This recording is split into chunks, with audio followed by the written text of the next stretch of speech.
All right, we start north of our border with just a few days to go before the Zimbabwean elections. The parties are out in full force, wooing any undecided voters, or trying at least. Zanu-PF intensified its campaign in the opposition stronghold of Bulawayo, the second largest city after Harare.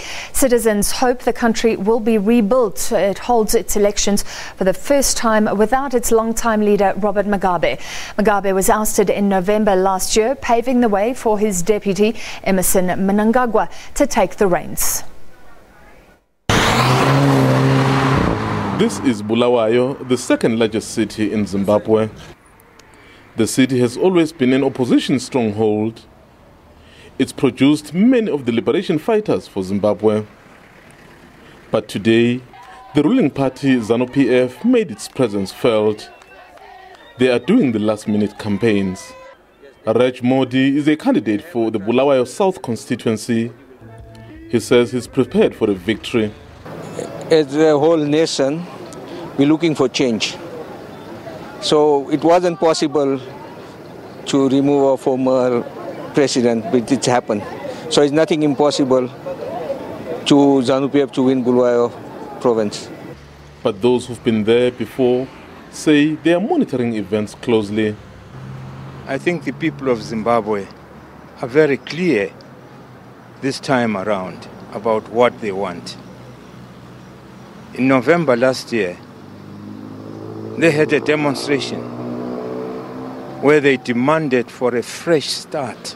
For observers, this is probably the most peaceful elections for the country. There's a 3% gap, at least the last poll, the Afrobarometer poll, so it's going to be close.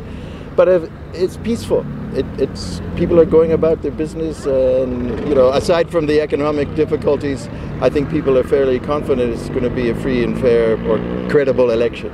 Zimbabweans on the streets had mixed feelings about elections. I think it's very important for people to vote, because if the person they vote for won, then they can say to that person, I want you to do this for us, the community. I voted for you. Just trying to change in our country. Things haven't been happening for years, and we have been dying slowly.